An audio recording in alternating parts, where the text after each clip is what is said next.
ఉపరాష్ట్రపతి జగదీప్ ధన్కర్ మరోసారి సంచలన వ్యాఖ్యలు చేశారు. మళ్లీ సుప్రీంకోర్టు అధికారాలపై ధన్కర్ ప్రశ్నించారు. రాజ్యాంగపరమైన అంశాల్లో ఎన్నికైన ప్రజాప్రతినిధులే అల్టిమేట్ అన్నారు. పార్లమెంట్ కంటే సుప్రీం ఎక్కడా లేదన్నారు. ఇందిరాగాంధీ హయాంలో విధించిన ఎమర్జెన్సీ సమయంలో ప్రాథమిక హక్కుల ఉల్లంఘన జరిగిందని అన్నారు.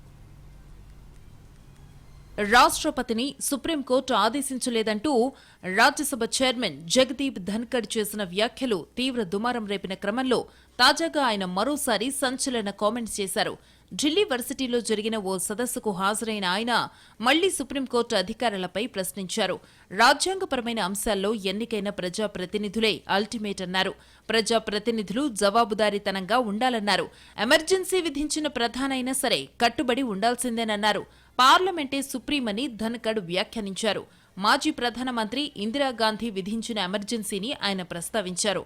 ఆ సమయంలో ప్రాథమిక హక్కుల ఉల్లంఘన జరిగిందన్నారు. Their constitutional offices can be ceremonial or ornamental. Nothing can be far distanced from a wrong understanding of role of everyone in this country, constitutional functionary or a citizen. According to me, a citizen is supreme because a nation and democracy are built by citizens.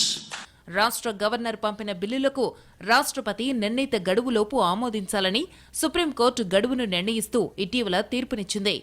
దీనిపై ధన్కర్ కీలక వ్యాఖ్యలు చేశారు. రాష్ట్రపతికి గడువు నిర్దేశించేలా న్యాయ వ్యవస్థ వ్యవహరించడం తగదన్నారు.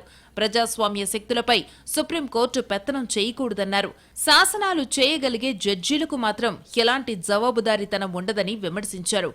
వాళ్లకు దేశ చట్టాలు వర్తించవని ఆరోపించారు. ఇదే అంశంపై బీజేపీ ఎంపీ నిషికాంత్ దూబే చేసిన వ్యాఖ్యలు మరింత చర్చనీయాంశంగా మారాయి. ఒకవేళ సుప్రీంకోర్టు చట్టాలు చేస్తే గనుక పార్లమెంటు భవనాన్ని మూసేయాలని ఎంపీ వ్యాఖ్యానించారు. బీజేపీ నేతల వ్యాఖ్యలపై ప్రతిపక్షాలు అభ్యంతరం వ్యక్తం చేశాయి.